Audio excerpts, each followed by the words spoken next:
Olá, tudo bem? Que alegria poder encontrar você aí do outro lado da tela para nós estudarmos juntos o fascículo 2 da nossa lição da Escola Sabatina, que tem sido motivo de muita alegria para nós educadores. Afinal de contas, esse tema, primeira vez na história, educação na Escola Sabatina. Para isso, eu quero convidar você para nós orarmos, a fim de que esse estudo seja produtivo e que nós possamos trocar boas ideias sobre o tema da semana. Senhor, muito obrigado pelo privilégio que nós temos de ser seus filhos. Agora que nós iremos parar um pouquinho para estudar a tua palavra, que ela seja mais uma vez poderosa, reveladora e transformadora, em nome de Jesus. Amém. Muito bem, vocês, queridos educadores do Brasil, eu estou aqui com alguns convidados que vão participar comigo da discussão do tema da semana e eu gostaria que eles se apresentassem. Vitória, seja a primeira. Oi, meu nome é Vitória e eu sou estudante da Escola de Ensino Coqueiro. Meu nome é Amanda e eu sou parte do marketing educacional aqui para a região do Pará, Amapá e Maranhão. Olá, meu nome é Laís e eu sou professora do Colégio Adventista de Correios. Olá, meu nome é Everton e eu trabalho junto ao Departamento de Educação aqui da Missão Pará, Amapá. Oi, meu nome é Enzo e eu estudo na Escola do Coqueiro. Muito bem, todos devidamente apresentados. Eu queria começar com vocês perguntando uma coisa. Na verdade, não é uma pergunta, eu gostaria que vocês definissem o que é família para vocês em uma só palavra. Vamos começar com a Vitória. Unidade. E você, Amanda? Apoio. Apoio. E você, Laís, o que é família para você em uma palavra só? Lar. Olha. E você, Everton? Respeito. Respeito. E você, Enzo? Conforto. Conforto. Sua casa é confortável? O que tem de bom lá na sua casa? Minha cama, meu sofá, O que mais que é confortável lá? o carinho dos meus pais. Ah, muito bem. E a sua irmã? Minha irmã tá na fama. Ah, ela estuda fora? Estuda. Muito bem. Já fica a dica, né? Faixa etária da adolescência, um bom lugar são os nossos internatos pelo Brasil afora. Eu fiz essa mesma pergunta para vários dos nossos educadores hoje de manhã e alguns responderam base. Talvez a resposta que mais tenha aparecido tenha sido essa, base. Outros colocaram carinho, respeito, segurança. E aí a gente acrescenta as definições que foram apresentadas aqui. É interessante nós notarmos que, muito embora a família tenha sido bombardeada ao longo dos séculos por Satanás, quando nós perguntamos para as pessoas o que significa família para elas, ainda são as definições mais sublimes. E essa é uma grande bênção de Deus. Nós sabemos que a família tem sido mantida lá com as suas dificuldades, é verdade, mas tem sido um instrumento de Deus para o nosso desenvolvimento pessoal e para que nós tenhamos esse aconchego, né? Porque quando as coisas ficam difíceis, quem está pertinho da gente é realmente a nossa família. Nós sabemos que a educação ela deve começar no lar. Muitas vezes, né, a gente acaba se confundindo um pouco. Muitos pais acreditam que a educação é responsabilidade da igreja, muitos pais acreditam que a responsabilidade da educação é da escola, ou então da babá.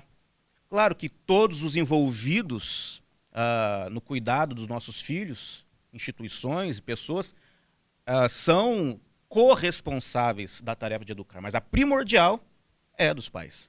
E ela deve acontecer exatamente nesse ambiente do lar. Eu gostaria de perguntar para a Amanda um pouquinho sobre como você imagina que deveria ser a educação no lar no Éden. Adão e Eva não tinham filhos, mas tinham pai. E o pai era o próprio Deus. E quem vinha fazer esse processo de educação, de instrução dos nossos primeiros pais, era o próprio Deus. Eu imagino que o sinal tocava, Deus vinha e ministrava suas aulas diariamente.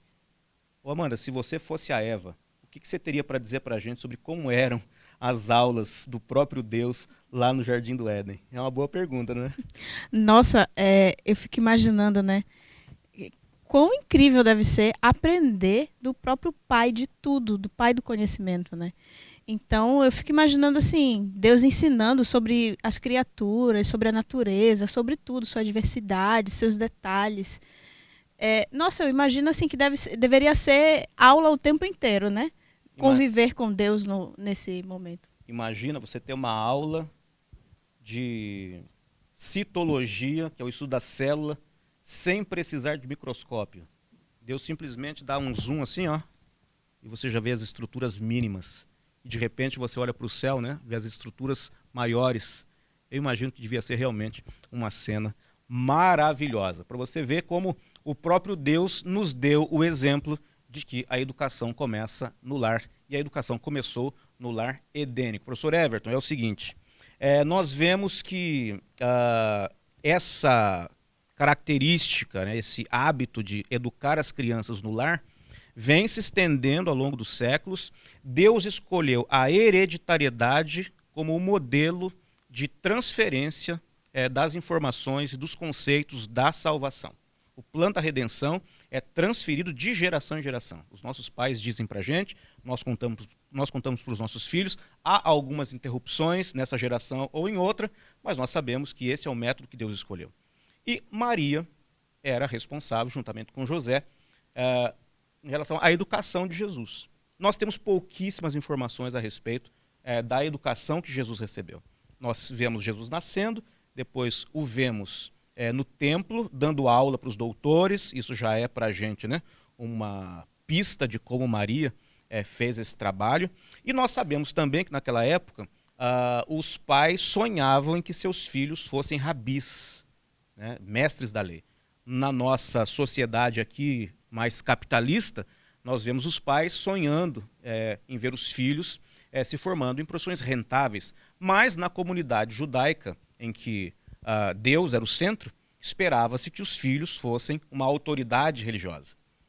E havia uma série de processos seletivos que iam classificando um garoto até que ele pudesse ter contato pessoal com um rabi que iria formá-lo, em alguns anos, um mestre da lei. E daí ele poderia discipular outros jovenzinhos como ele fora discipulado.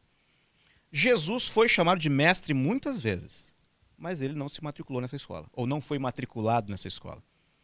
Quais foram as razões por que Maria tomou essa decisão? E será que essa decisão foi sábia?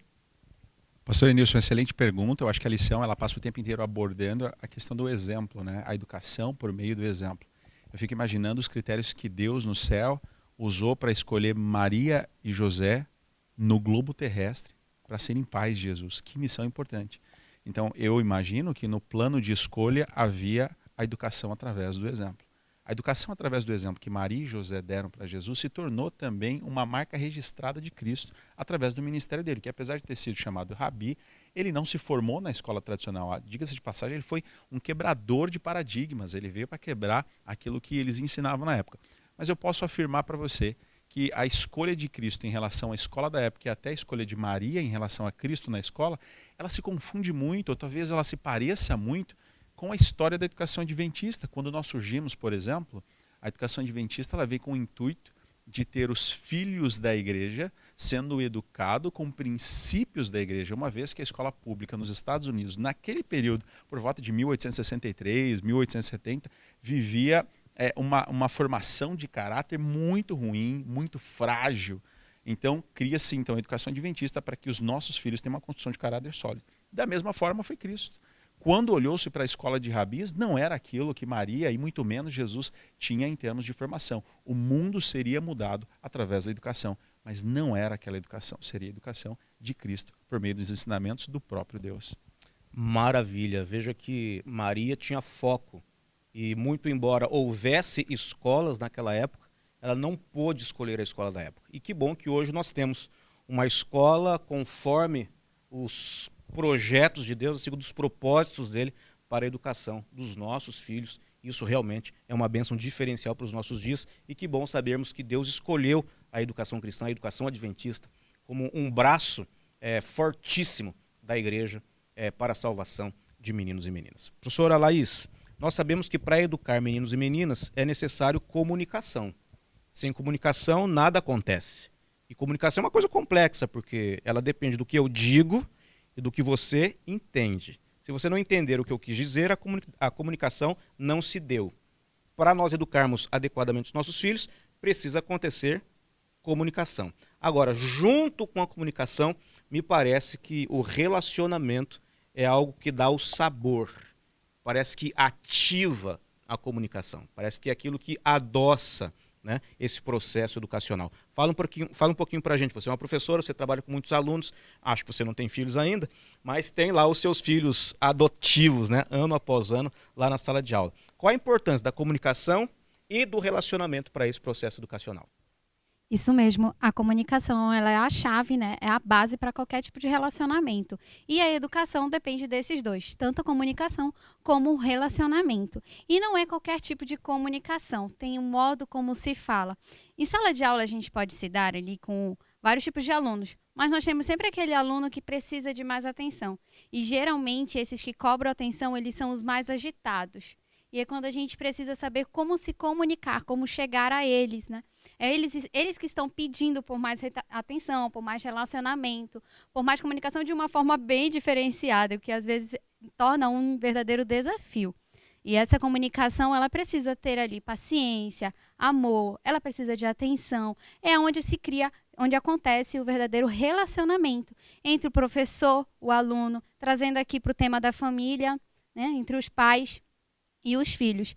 A gente tem aqui no Jardim do Éden, onde acontecia ali diretamente com Adão e Eva, que Deus era o mestre e tinha comunicação direta com eles.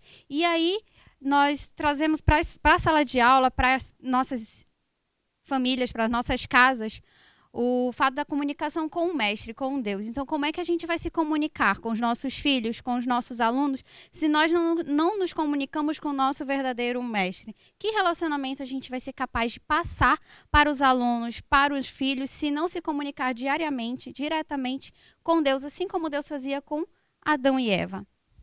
Tem toda a razão, porque nós só podemos dar aquilo que nós temos. E se temos é porque recebemos da fonte. Muito bem. Enzo, me fala um pouquinho sobre os seus pais. Como é que eles são? Minha mãe é muito legal, assim, eles me ajudam muito. Tem horas, assim, que eu fico triste, só que aí algum dos dois vem me ajudar. De vez em quando vem até os dois. E meus pais, como eu já disse aqui, são meu conforto. Olha lá para a lente da câmera. Imagino que seus pais estão lá atrás da lente. O que você diria para eles agorinha mesmo? Que eu diria pra eles Olha lá agora? para a lente, olha lá para a lente. Eu amo muito os dois. Muito bem. Ô, Vitória, me fala um pouquinho sobre os seus pais. A minha mãe, ela é a general da família. Ela tá sempre mandando na gente, cuidando bastante. Ela é o que... É aquela pessoa que tá sempre mandando, deixando a gente na linha, né? O meu pai, ele já sempre mimou a gente, mas ele sempre da forma dele, muito amoroso, mas eu amo os dois, eles são demais. Ok, são demais. Você falou um pouquinho nos bastidores para mim que a imagem que você tinha dos seus pais era de verdadeiros heróis, né? Sim, é verdade. Porque eles me ajudam em tudo que eu preciso, eles me apoiam. Então, são realmente maravilhosos. Eu fiz essa pergunta por uma razão. Nós sabemos que a visão que os nossos filhos têm de Deus, normalmente é a visão que os nossos filhos têm de nós, que somos os pais. E é por isso que eu perguntei tanto para o Enzo quanto para a Vitória, o que eles imaginam, né? Qual é a visão que eles têm dos pais deles. E é isso mesmo, conforto, né? Segurança, colocar na linha, né? Ela usou o adjetivo amoroso. Todas essas são características, atributos do nosso Deus. Então, há uma responsabilidade muito grande da parte dos pais, em que sejam reflexos do próprio Deus para os seus filhos. Que responsabilidade, mas ao mesmo tempo, que grande privilégio Deus compartilhou conosco. Professor Everton, quando nós lemos Deuteronômio capítulo 6, nós vemos um texto que é praticamente uma reza oficial dos judeus, né, em que Deus se apresenta como único Deus, aquele que precisa ser adorado, e Deus orienta o seu povo. Olha, eduquem os seus filhos de manhã e à noite, ao se levantar, ao se deitar. Me parece que é uma rotina tão intensa que nós não podemos sequer imaginar a possibilidade de termos momentos de adoração e momentos de educação. Às vezes a gente pensa, não, eu vou educar o meu filho no momento do culto matinal. E já é um grande desafio, porque hoje nós vemos em algumas pesquisas que apenas 12% das famílias cristãs no mundo fazem culto familiar. Um grande desafio para todos nós. Mas o que Deus apresenta em Deuteronômio capítulo 6 é um processo contínuo, não estanque. Ora, ou é na adoração, aí depois na hora do almoço a gente ora, outro momento de comunhão, à noite a gente toma a refeição e ora de novo, aí na hora de dormir fazemos o culto da noite, e aí oramos novamente, mais um momento de instrução, de educação e de comunhão. Esse lance de manhã e à noite, ao se levantar e ao deitar, Deus inclusive diz, olha, se você tem lá a sua dificuldade para se lembrar de algumas coisas, pendure na sua própria roupa essas orientações para que você não se esqueça. Me parece que educar, muito mais do que um processo estanque, né, e separado em momentos, é um estilo de vida. Você foi pai há pouco tempo, vai ser pai de novo daqui a uns meses, e eu imagino que você esteja vivenciando isso, né? Será que dá para a gente realmente educar em momentos isolados, ou realmente essa orientação de Deus de que a educação é um estilo de vida, é realmente uma verdade, e a única saída para nós prepararmos os nossos filhos para a vida que dura para sempre? Pastor Enilson, acho que você foi no ponto quando nós falamos sobre estilo de vida. E você que é pai que está me ouvindo, você sabe que talvez um dos maiores desafios que nós vivemos hoje é nós estarmos 100% do tempo ensinando os nossos filhos por meio do exemplo. Porque muitas coisas você e eu tivemos que mudar depois que os nossos filhos nascemos, porque eles estão nos observando o tempo inteiro. Agora, uma coisa importante nós lembrarmos, desde que nós perdemos o Éden, nós nunca mais deixamos de perder. Nós perdemos a paciência, nós perdemos a esperança, nós perdemos as pessoas que a gente ama. E pior de tudo, nós estamos perdendo, desde o Éden, a imagem e semelhança de Deus. Por isso que a Bíblia ela vem fazendo de Gênesis a Apocalipse um apelo para mim e para você de aproximação daquilo que nós éramos no Gênesis, para que nós consigamos resgatar a imagem e semelhança de Deus. Quanto mais o ser humano se distancia do Senhor, menos humano na sua essência de criação ele se torna. E ele fica mais agressivo, e ele fica mais intolerante, ele não consegue enxergar que existem páginas além disso aqui que a gente está vivendo. E só tem um jeito, amigos, você que está me ouvindo agora, de nós sermos melhores pais, só tem um jeito de nós conseguirmos vencer isso. Nós temos, assim como a professora Laís colocou, buscar do Criador. Se nós não o fizermos, se nós continuarmos distante da imagem do semelhante, nós nunca seremos bons exemplos para os nossos filhos. E é importante que entendamos, eu, pastor Enilson, você que está me ouvindo, todos nós até hoje carregamos marcas profundas dos nossos pais. Marcas boas e marcas ruins. Essa história vai se repetir com o meu filho, com o seu filho, com o seu filho que está me ouvindo agora. Então eu acho que essa é uma busca incansável, todas as manhãs, todos os tempos, sem dizer, Senhor, me faça melhor, para que eu tenha condições de ter um filho melhor, para que eu tenha condições de ter um filho que agregue na sociedade. É um desafio constante, mas Deus é óbvio, está disposto a te ajudar e a me ajudar também. Muito bem, obrigado, Everton. Vou perguntar para você, Amanda. O Everton falou sobre a visão dele como pai, né, de uma educação contínua. Você, Amanda, não é mãe, mas é filha. Aliás, todos nós somos filhos. Amanda, você acredita que o fato de nós associarmos essa educação contínua com o exemplo é um fator determinante para a formação sua, ou foi, né, ou tem sido determinante para a sua formação como filha? Porque nós não podemos nós não podemos fazer um culto familiar que dure das 8 da manhã às 18 horas. E não é isso que Deus espera. Quando Ele pede para que nós eduquemos os nossos filhos constantemente, me parece que o exemplo é uma boa saída. Fiquei até pensando naquilo que estávamos comentando mais cedo, né? Sobre a família ser a base. E eu acho que é muito disso mesmo. Para mim foi assim. Porque assim, o pai e a mãe da gente são nossos primeiros professores. É o primeiro contato que a gente tem com a relação e ele serve como base para as nossas relações dali em diante, né? Seja tanto na base, no relacionamento interpessoal, como nas nossas aprendizagens também. Então eu acho que, para mim, foi determinante o modo como assim meus pais cuidaram de mim, me educaram, me ensinaram, contribuem até hoje para o modo como eu lido com as coisas. Percebe? Educar é um estilo de vida, tanto para pais também como para filhos. Ô Vitória, A gente teve um papo cabeça aqui, né? Você é adolescente, a sua lição é de adolescentes, a do Enzo é lição de juvenis ou primários? Primários. Então nós temos, né, nas nossas extremidades aqui, gente que não estuda regularmente essa lição que nós estamos discutindo.